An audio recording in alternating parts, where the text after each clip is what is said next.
All right, so welcome everyone. So I am delighted to introduce Christoph to the world with this wonderful project, Mágus Saga Jarls, a digital edition of, I won't read the entire shelf mark of this manuscript, but it's an Old Icelandic manuscript. It's a massive XML project. Honestly, it's been quite enjoyable to supervise this thesis project.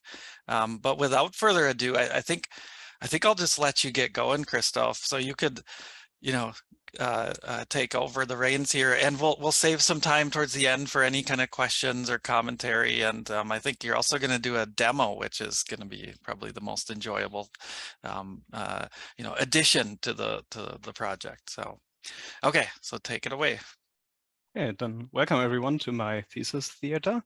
It's about Mágus Saga Jarls, or the Saga of Jarl Magus. It's probably one of the most well-attested riddarasögur of the Middle Ages in the North. It's a genre that's been long neglected by scholars, but has seen a recent revival in the last 10 to 20 years. And one of the witnesses is Professor Peterson already mentioned, the AM 467 17 beta quarto manuscript, of which I did a digital edition. And just to give a short overview of what I'm going to talk about, first I want to talk about to give you a bit of context, the origins of the genre, the content, the motives, the themes that are in there, then a short plot synopsis of the saga per se. Then I talk a bit about the manuscript, the authorship, where it comes from, where it originated, a bit of its history. Then the digital edition, different layers that's in there and how that's encoded. A bit about the translation I did, and in the end, if there's still time and interest, I will do a live demonstration of some encoding in Menota bits. Let's get started with the genre as such. The genre of riddarasögur, or the saga of knights, chivalric sagas, encompass quite a range of texts, starting from translation from the French, moving over into original Scandinavian creations. The saga of knights comes from the sagas itself. It is mentioned there in various manuscripts as such, and ranging from the translation from the French, where I will go into a bit more in detail later, through things like the saga of Magus. There are two different kinds or categories of riddarasögur. The primary, they're a bit older. They're pure translations of the original French. And then there's the secondaries that merge together Scandinavian familiar sagas, the Icelandarsögur, and the French romances. And both are referred to as riddarasögur, since it was perceived that this is not real. This is not a real family saga. It plays in a faraway country, and there's sometimes and often quite magic in there. But it all started with the gentleman on our left. It's Håkon the Old, or Håkon Håkonsson, King of Norway, and he started his reign with a civil war against a pretender, the Sigurd Riddenbund, which he, of course, killed, like they did. And about 13 years later, there was a second attempt on his life and his throne by Skúli Bárðarson, and Håkon had him killed. And after about 46 years of reign, he died in 2063. And during his reign, he did the one thing that he was become famous for. He started translating old saga, the chivalric sagas from the French by his clergy and scribe around the royal court. There is some speculation why he did it, for fun, a display of power in any case, or to school his court about the obligations of his ridders or his nobles towards the king and the crown. The contents of all these sagas, like I mentioned before, the riddarasögur and the Riddarasögur, or the Icelandic family sagas, are both perceived to be not real, and they knew that. And they're written in at least the secondary, in the style of family sagas. So, for example, they contain death, betrayal, romantic love, magic, and of course the knights which they're named after. One example of such a knight, even though he's not called that in the saga, is Magus. He is popular and a knowledgeable and wise ruler. He's quite good at fighting and has, of course, a highborn wife. How else should it be? Mentioned always is the courtesy of this riddarasögur. They're polite in greetings. They're always just rulers, and of course, they obediently serve their lord and the lord, both in this case. Something to note is the role of woman in all the sagas. In the family sagas, they are usually described as beautiful, proud, cunning, clever. And in primarily the secondary sagas, they are a bit diminished to being only described as beautiful or highborn. So like as only what the man needs her for. On to the actual saga of Mágus. It was probably the most popular of the Icelandic sagas, with 89 different manuscripts attesting to that. And I think there are at least officially 89. There are a few more that are suspected to also belong to Mágus saga. It comes from quite certain it comes from two French sources, the Renaud de Montauban and Le Pèlerinage de Charlemagne. They're both quite interwoven, because in the first there's a chess match, which I will tell later is also mentioned Mágus, and the pilgrimage of Charlemagne, or Karl in German, is also quite similar to that what it happens in Mágus. But it has a lot of North influences. For example, Mágus is a mage or a wizard that can do a lot of things. He is, for example, disguises himself as Hin Halfjemardr, or in English, the two-colored man, with which means two-faced, and is described as a cat-eyed man with the appearance of two different faces. One half is snow white, the other is dusky red. That reminds of other sagas like Karlmungus saga, where cat eyes are credited to magicians. On the other half, the two-faced man with the two faces is a good reminder of the goddess of the underworld, Hel, as she is described in the Snorri Edda.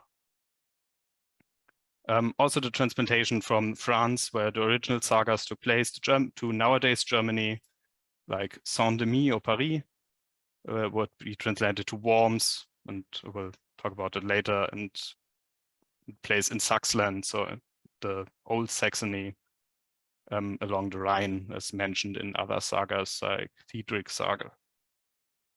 There are two recessions, because there are a lot of manuscripts and we can draw some conclusions from that. They are the shorter and older, that reminds more of the primary Ritter saga. It's really short and to the point, and there's a way longer and younger edition where it's talks more about, gives more details about battles, has some more things in the end, which I will talk about in a moment. In the first edition, or the edition that exists, is Gunnlaugur Thordarson. It's not our manuscript. It's neither the oldest nor the closest to the original. You can see the original cover on the left side from 1858, so quite a while back. But it's the most complete manuscript we have. The manuscript I chose to do is AM 467. It's older and very close to original, presumably, but it's very fragmented, as we will see later. Now to the actual plot synopsis. I start with the main cast. We have Jarl Amundi and his 5 children. 4 of them are men: Vigthwaldr, Drögvaldr, Magvaldr, Attvaldr, and his daughter Matilda. Matilda is married to our protagonist, Mágus, and yeah, as I mentioned before, is a skilled magician and shapeshifter, which is not described as weird in the story. In opposition to them is the Emperor Karl and his wife Ermengra, and Jarl Ubi as one of his major jarls.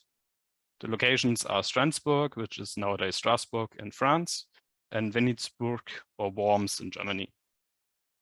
All begins with the defeat where Rögnvalda defeats the emperor in chess, and the emperor kills Rögnvalda in anger. With revenge, Rögnvalda sets out to avenge his brother, like he's supposed to do. Then the two clans clash for a while, and there's a lot of bloodshed. And in the end, Mágus brings back peace to both families with his, let's call it, skills and magical and quite deceitful ideas. In the younger edition of the saga, there are the so-called Thatir.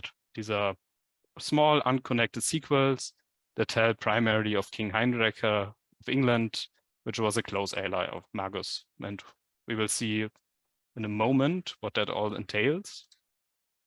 Because we have, I split up everything that comes in the parts of the manuscript that survive in this shelf mark into 7 episodes that are sometimes connected, sometimes there's a lot in between of text because the manuscript pages are not connected and there's missing some parts in between. But we can draw from other editions and see what should be in there. So it all begins with King Isungur that sees a vision of giants while fighting against Markvarder. He sees 4 giants holding up the sky, and it's quite trippy how that is described. The next one is Markvarder and his brother-in-law Magus talk and travel a lot. It feels more like a connecting chapter because people have to get from A to B for the story to progress. Then there's a big cut, and in the 3rd episode, Magus fakes his death, quite convincingly, I have to say. But that plays 3 years later than the episodes before that. And that happens a lot in this episode. So Magus is very sick. King sends Ulfr, who really doesn't believe Magus is gonna die. But it's a very convincing scene with being described that Magus is lying there and can only whisper, and Ulfr whispers in his ear, "Where are you going?" And Magus responds with, "Away." And that multiple times. After he supposedly died, there's in the 4th episode a discussion between his now widowed wife Matilda and Rögnvalda, her brother, where Magus should be buried. Rögnvalda thinks it should be buried in Strasbourg. She thinks he should be carried around in a boat and sent to Denmark so everyone can pay their respects. And they got to get to the conclusion that he is to be sent away, and the others are not happy about that. The 5th episode plays in Denmark with the two-faced man, which is Mágus, as we know. Because King Einstein of Denmark has a problem. He has 2 big Vikings who are threatening him with either pay us or we marry your daughter and take her away. So he pays them off every year and loses a lot of money this way. Then Mágus comes with his friend, and the king offers if they can rid him of these 2 Vikings who are pestering him, he will marry his daughter to him. Quite funnily enough. Episodes 6 and 7 are closely connected and are Thatir, so these little stories at the end.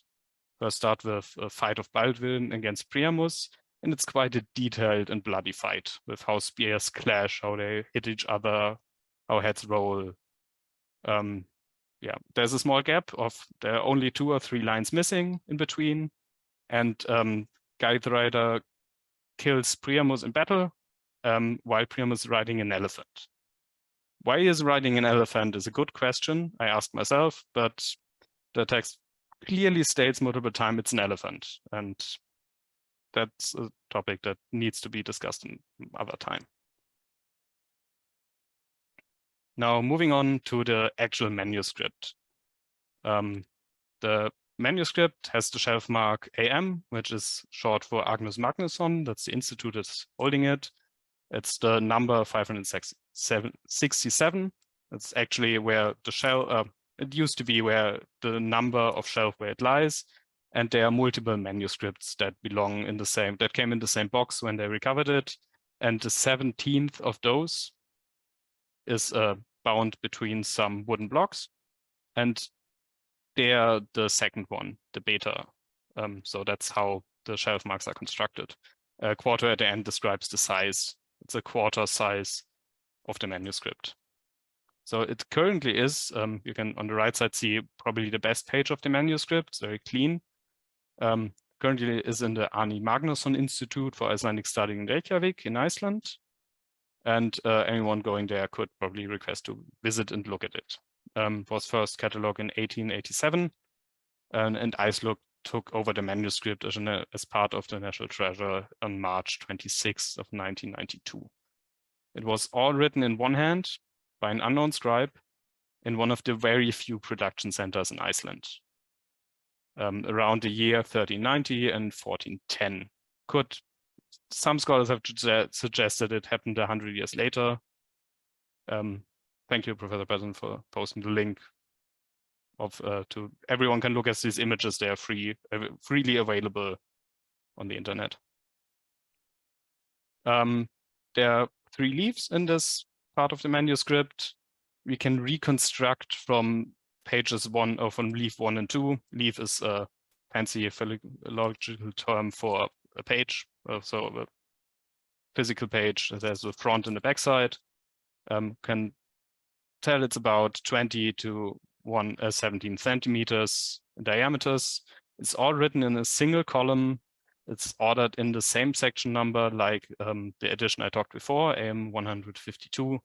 And it was all written without any scratching or pricking. That's the practice of dry scratching little lines to be able to write very straight.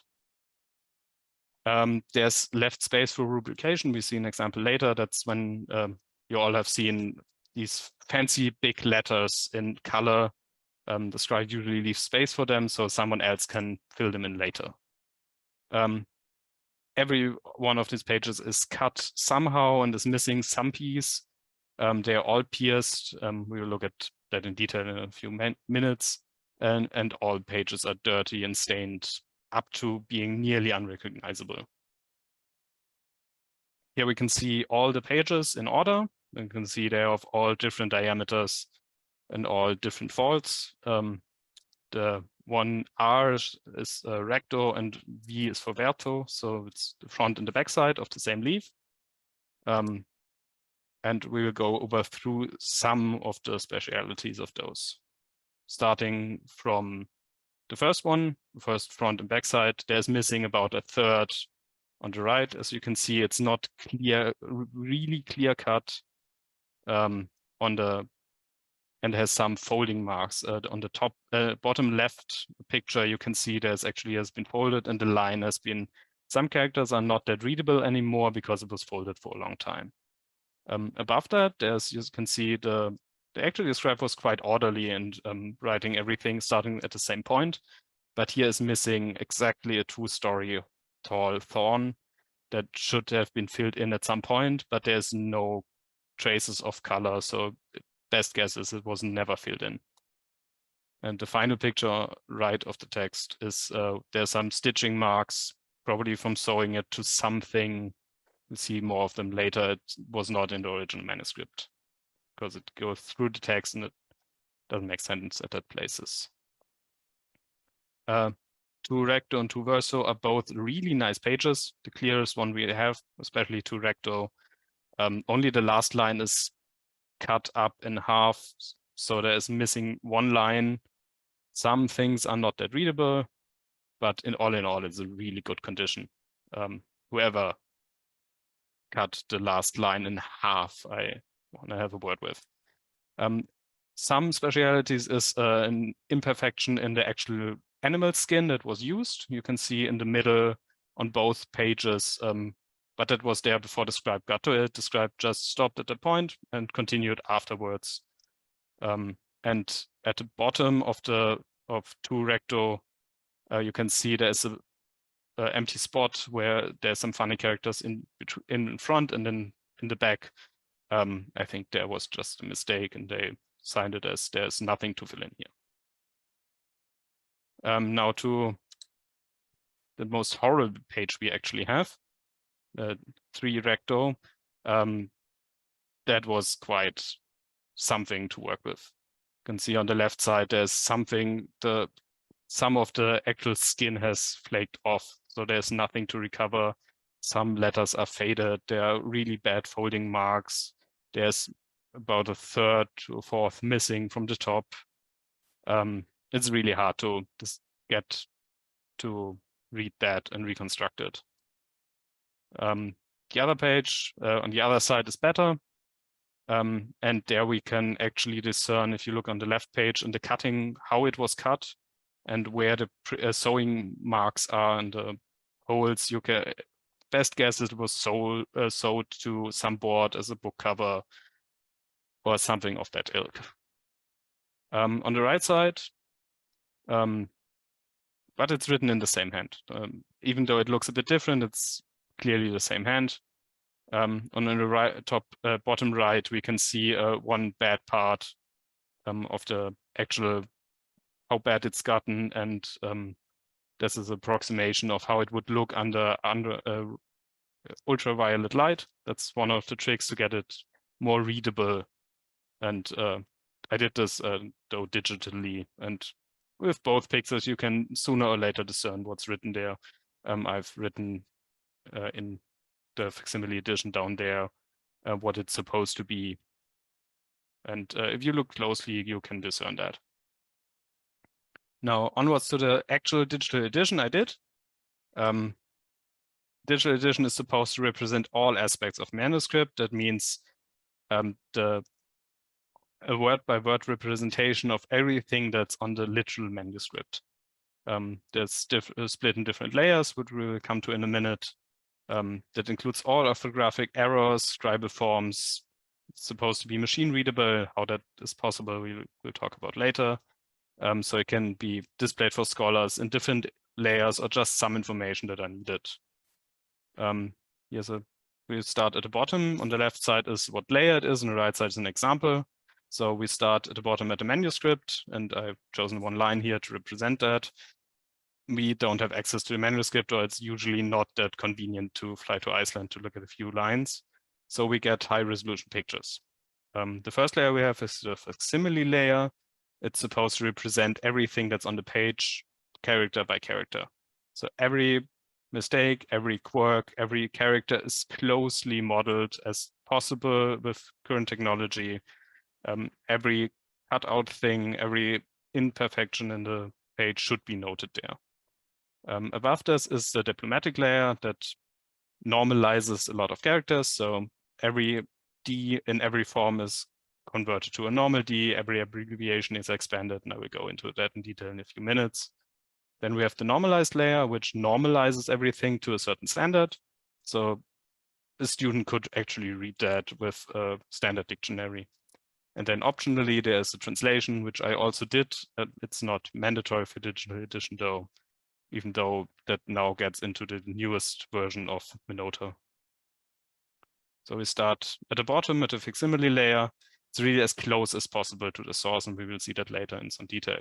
All symbols, all letter, all diacritics. Diacritics are marks that are made below or above letters. All abbreviation, all punctuation, all paleographic information, like here's something unreadable, or here is something spilled, or someone corrected something afterwards. And also all illegible text or characters, if there are any, and we had some. How this is all encoded is usually in Unicode.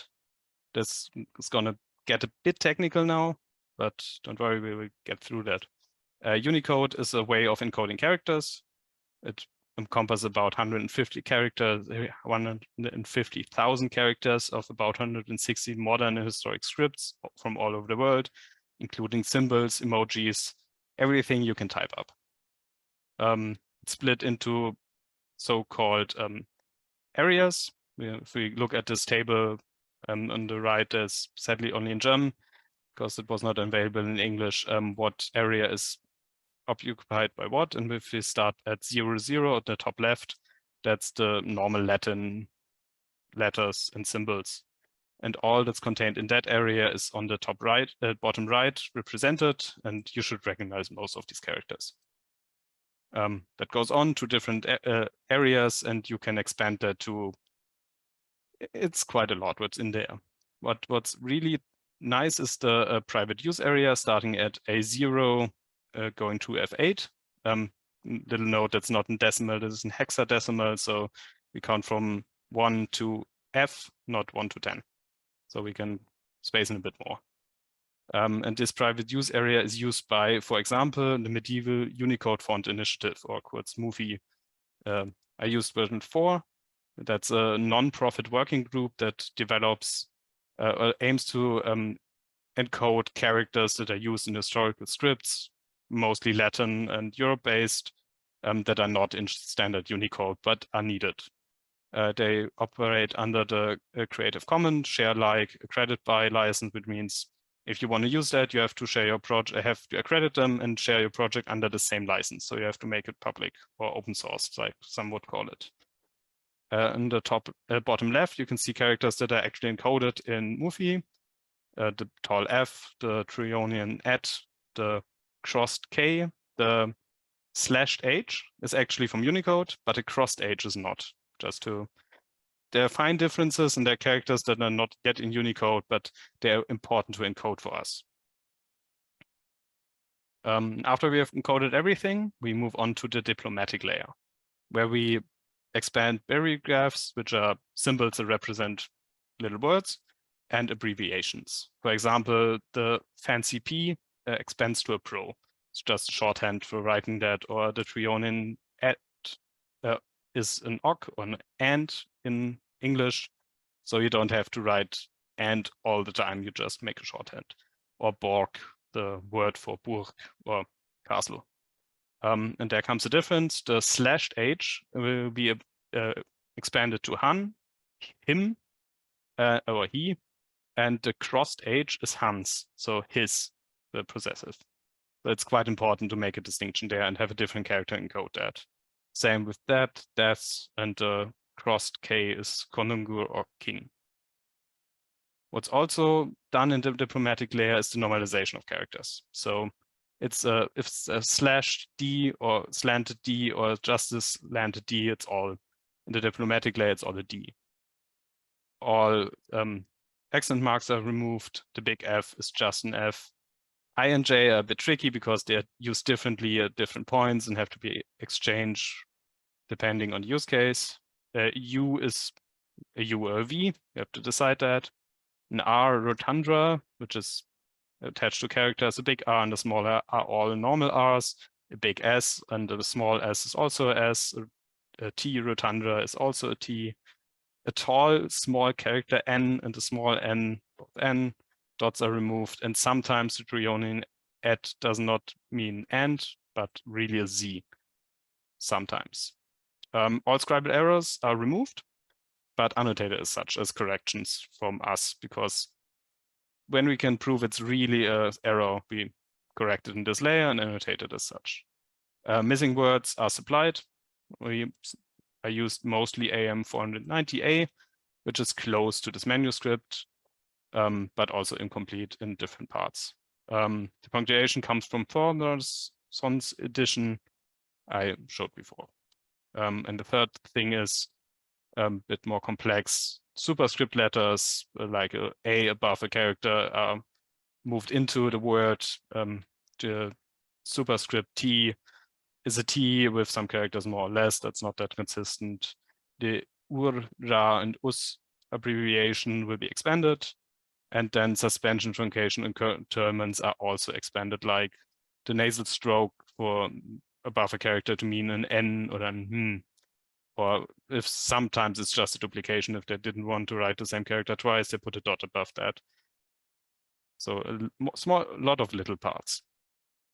Until we finally come to the normalized layer, which is probably one of the biggest things to do after encoding everything, because we first have to decide if we want to normalize everything for internal criteria or external. And I decided for external, the Dictionary of Old Norse Prose. That's part of the Amundsen collection of the Department of Nordic Study and Linguistics at the University of Copenhagen. They aim to standardize every word from Old Norse, be it Icelandic, Old Norwegian, Old Swedish, everything back to around the year 1200.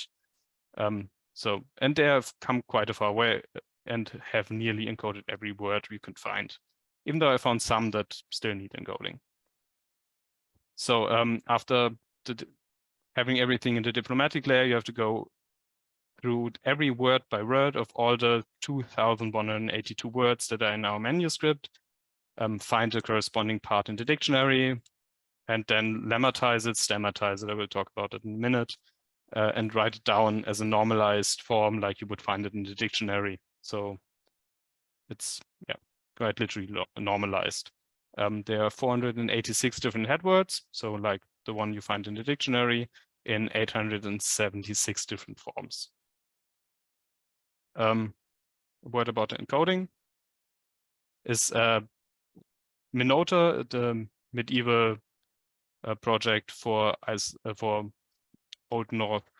I think I will talk about it in a minute what that is. Has a handbook that describes how it will be encoded. Everything should be machine readable and then convertible afterwards into whatever you like. If it's print, if it's an interactive web application, or quite interesting nowadays is with linguistic analysis and digital humanities. With enough examples, you could, for example, look at how verbs developed over the centuries if enough texts are annotated. The movie is used to encode words that are characters that are a bit difficult, and everything is done in XML, the extendable markup language. And before we can move on, we have to quickly get a few basics for that so we can understand the rest. Everything in XML is encoded in tags that are everything that starts with a lesser than sign and ends with a greater than sign, like in the closing element. Starts with the lesser than signs, then comes W and the big greater than sign, and the tag closes in the end with a slash before the name of the tag. And everything in between is everything that belongs to that tag. The W tag, for example, encodes a word, which means everything between the opening and the closing tag is a word. And we will see a few different examples just to get the basics. Another thing is an empty element, which means it's an element that, for example, here is the page break or PB. It's something that does not contain anything. It's just a dead place in the document there the page breaks and the new page starts. Then here's an example of encoding one word on one page. We start the tag by opening, I think you will get the annotation tool. We start the tag by using a P for opening a paragraph. Then we say we have a page break onto page 1 recto. And we have a line break onto line 1. So at this part in the manuscript, we are on page 1 recto, line 1. And then we have a word with the lemma sin and some additional information we will come to later. And then we offer up a choice. Choice is between these two elements. There's a choice that we offer whoever reads this document up. We have the Menota, ME is for Menota. We have the facsimile edition, the diplomatic, and the normal one, all closing and opening and closing in the same line. And in between, we have the different encoded the different meanings. So in the facsimile edition, we have Sina with a tall S. In the diplomatic edition, we remove the tall S and have a small s. And in the normalized edition, like you find it in the dictionary, there's an accent on the I. So we encoded all three layers with XML, how it's supposed to be. Just clear this real quick. A bit about stemmatization and lemmatization. Lemmatization is getting the word into how you would find it in the dictionary, and stemmatization describes what the word actually, in which form it is found here. So we start again at the top with the word tag. Sorry. the word tag, and the W tag for word. So this starts the word boundary. Then the lemma, describe the lemma as an attribute. And then the MSA stands for morphosyntactical analysis, which just means what grammatical form it is. And then behind that, there are 4 parts in this case. That's the first, the X stands for the word class. It's a determiner and a possessive determiner. The G is for what gender it is. In this case, it's feminine. Then the number, it's singular, and the case is accusative. And depending on the word art, you could describe nearly everything here. And I made myself a little cheat sheet, and I don't want to get into that, just to give you a little overview of what you could actually encode in there. It's just on the left side, you see all the different word classes that are available and all what different attributes they can all take. For example, what number are there? What person are there? What tense? What mood? What voice? Nearly everything you can think of. And Menota describes pretty explicitly what word needs to be encoded how. For example, in the top left, proper or a common noun needs a word class, a gender, a number, a case, and a species, which does means how it is a defined or indefined word or an unknown. That's pretty easy. If you go to infinite forms of verbs, it gets quite complicated with tense, voice, gender, number, case, species, and you have to do that for every word you find in the manuscript, all over 2,000 of them. So it's quite a lot of work to put into that. But there's a tool that makes it a bit easier. I will talk about that in a minute. Just want to come to how you encode actually if there's a character missing, or how actually it is encoded if there's an abbreviation. And all starts were on the top right, you see what part of text I took, and we start on the last character of the first line and then the first character of the next line. So we have a tha, and I enhanced it a bit down here.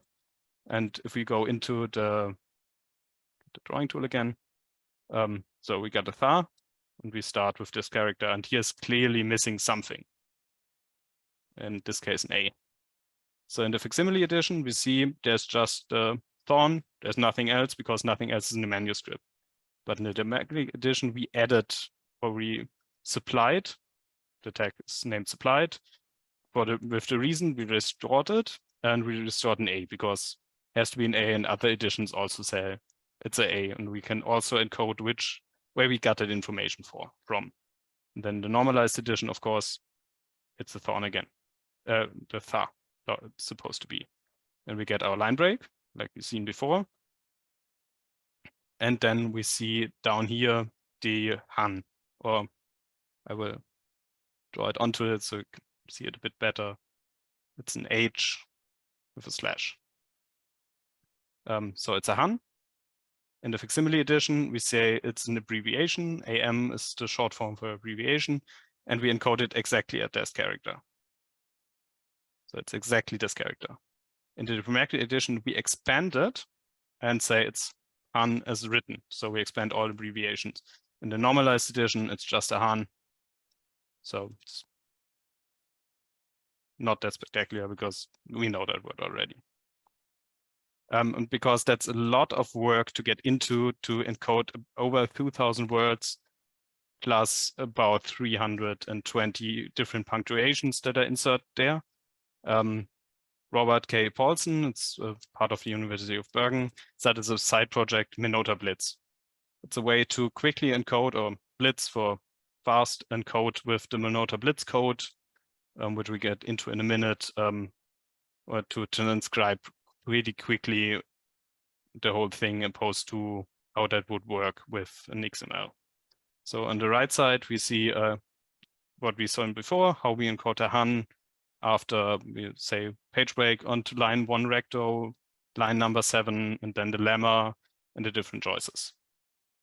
And how that would look in Menota Blitz, we can see down there, the 1 recto and the line 7 are encoded.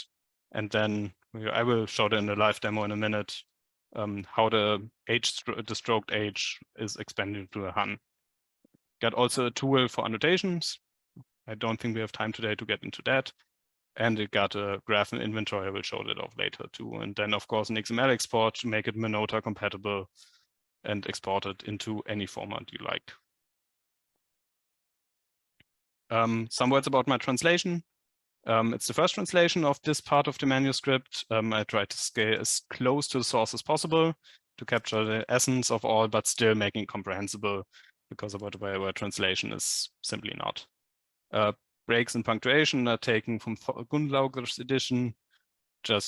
They make sense, and for the most part, at least in his edition, it's split into the narrative 7 episodes that I've thought of before. And sometimes the preceding and closing parts of sentence are also important from that, just to make it more clear what this belongs to and give some context. And with that, this part of the presentation is over, and I will share a different screen to go into a live demonstration of the encoding on folio 1 verso line 12, or what you can see below. You've seen that a few times. Just want to show off how you would transcribe that in Menota Blitz, so you get a feeling how quick or slow it could be. Let me just quickly change the share to a different screen.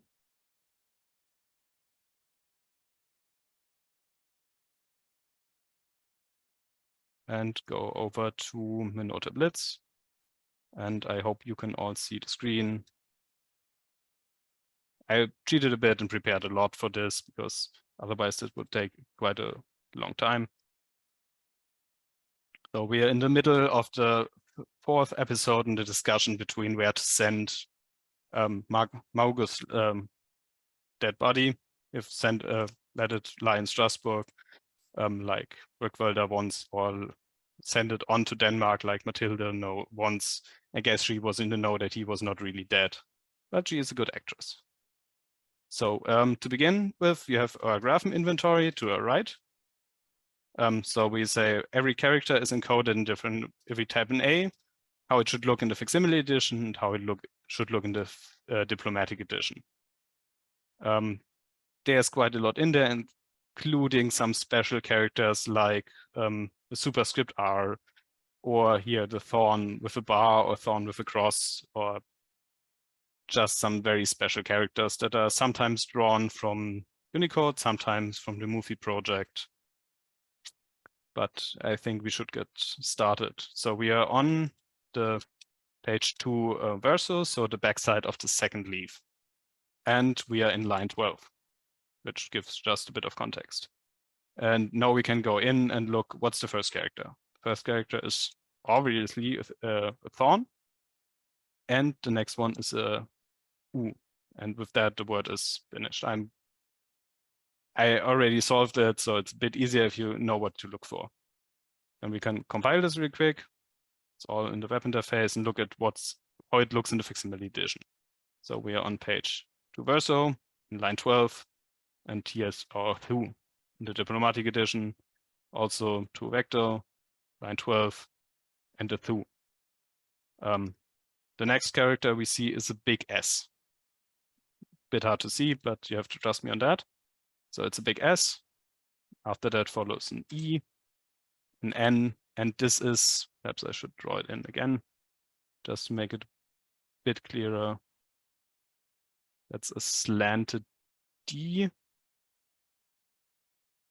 with an at mark. So we enter a D, because I encoded it that every D is a slanted D by default. Only if I wanted a slanted and slash D, I would have to type it in explicitly. And the next one, because if we compile it now, we see in the facsimile edition that all looks good. In the diplomatic edition, the slanted D is replaced, and also the big S is replaced by a small s and a small d. And now comes the tricky part. We want to encode an abbreviation, which we do by putting it in brackets and then telling it's I placed at.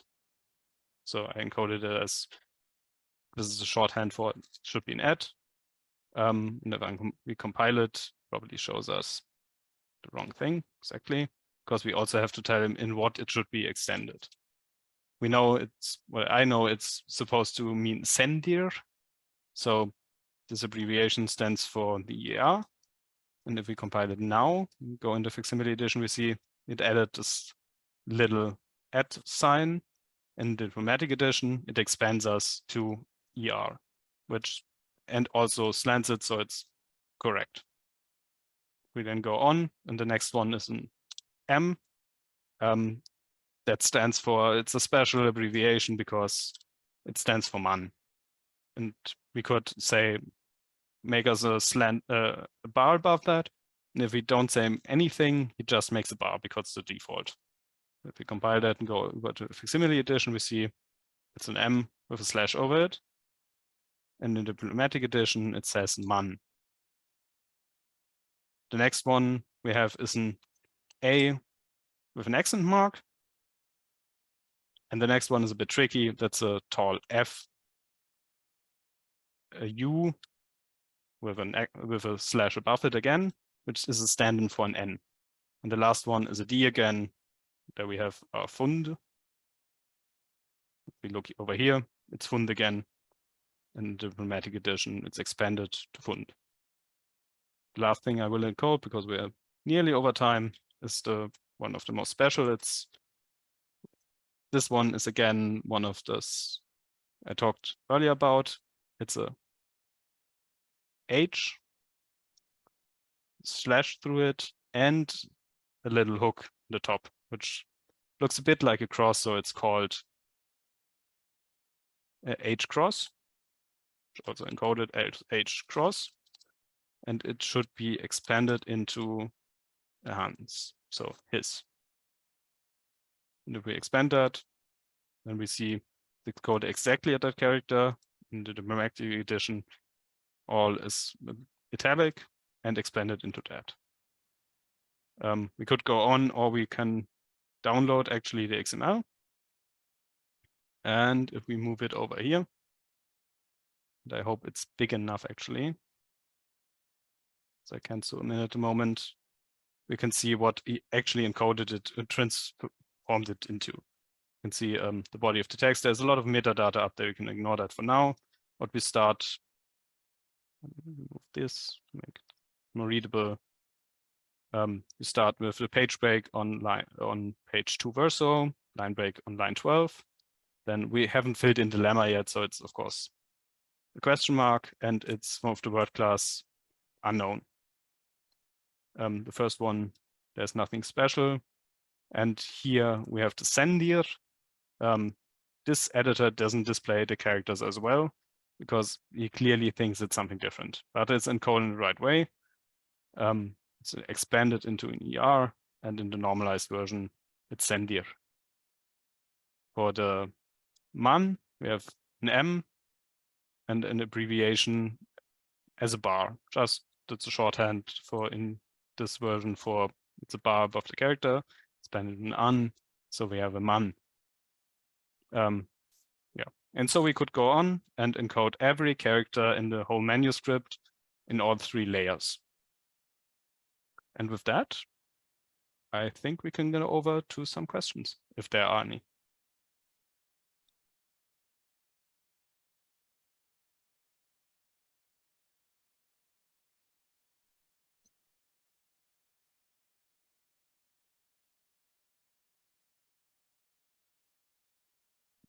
Hi, Phil. What particular font do you mean? The font I use in the presentation?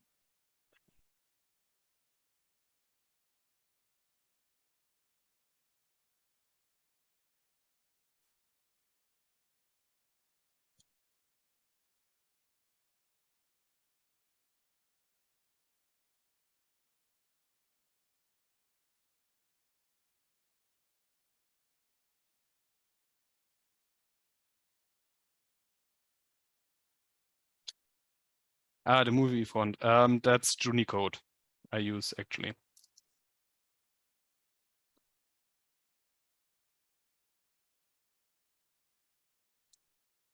So Christoph, I have I have a few questions for you about the project as a whole, and if you maybe have some recommendations for beginners about just getting started with this type of work.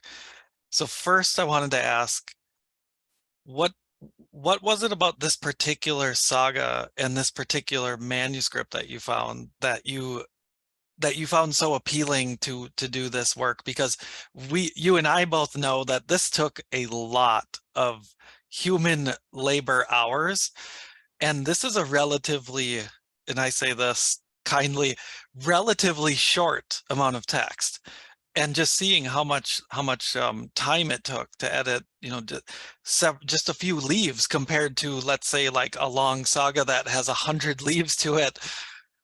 What was it in the selection process that inspired you to look in this direction? And also, kind of on that same line, what were some of the greatest challenges and difficulties you found with this type of work?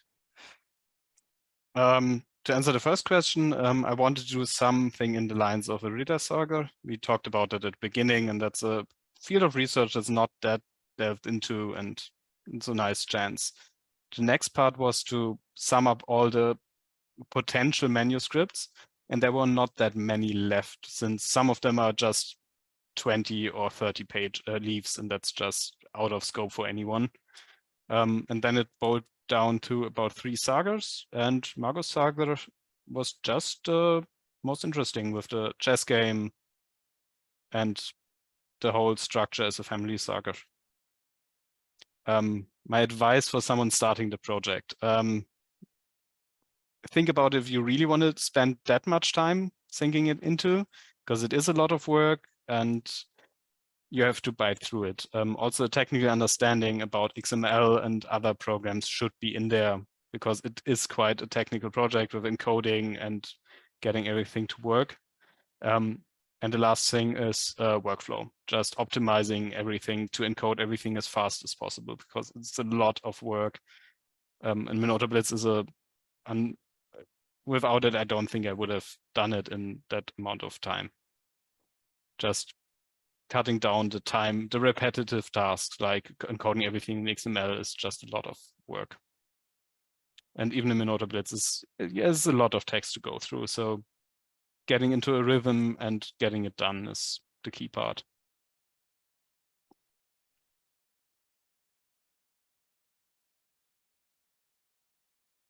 So if you were to continue with this type of textual editing, do you think that, and I don't mean tomorrow, because you have a well-deserved break in front of you for as long as you want, but if you were to choose another work and continue with the XML editing, which work would you choose? Do you have any in mind, or are you kind of like, maybe I'll think about it after I've had a chance to take a break for a while? So I'll take a break, definitely. But in the same shelf mark, we now had the beta manuscript, and there's also an alpha and gamma manuscript. So one of those is, the alpha is somewhere in the USA, and there are no pictures available. But for the gamma, it's just 1 leaf. And if the condition is favorably, I would think about encoding that also, to have both, because it could fit into some sections that are missing right now. And I also know the text in the hand, so that would help definitely. That is a project I will look into in the future. So one last question that I have is, we are still waiting on a response, kind of, as far as I understand it, but what are the avenues for publishing this type of work? So I just want to make it clear that there are avenues. So yeah, go ahead. I'm currently talking with the Menota people over there, and they still want to give me feedback on what is missing in my XML file, if there's something I need to encode afterwards to getting it published there. But that was the first avenue. Also, Robert has a site up where he publishes in a different format, but it's also possible with Menota Blitz to encode it for that kind of format. That's another avenue I'm looking into.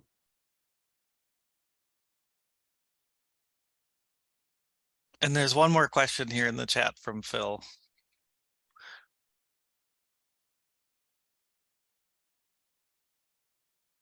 Yeah, we can. I played around with some colors and some in the graphics program until I got a version that I could actually see a bit more than before.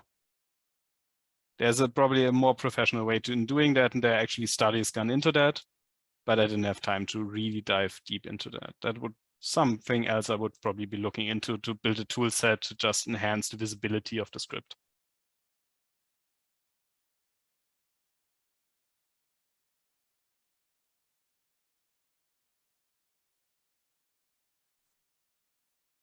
All right, so going once, going twice. Do we have any other questions? Anyone want to ask Christoph about this absolutely incredible project, by the way? It's truly inspiring to work on this type of project, and we have another guest here in attendance who has also done a similar project, which was brutally painstaking labor of the same variety. So it's really cool that I've been able to work with some students on these projects. So I wanted to thank you, Christoph, for hanging in there and enduring this project that you've undertaken. I think it's been a great pleasure, and yeah. Even though we complain a lot about the project and how painstakingly much work it is, it's actually fun to do it. Exactly, absolutely. So. And be able to, in the end, look at the whole project. I can just real quickly share how that actually looks in the finished version. So just make the full screen. This is the Blitz version of the finished facsimile edition. And it's a lot of pages and a lot of work, but actually everything is encoded in here. Every page, including all the things that are drawn from other editions. So all the facsimile edition is there, all the diplomatic edition is there digitally. And it's a lot of text, but it's fun to see and really rewarding to seeing everything is done and everything is annotated. And you really encoded a piece of history.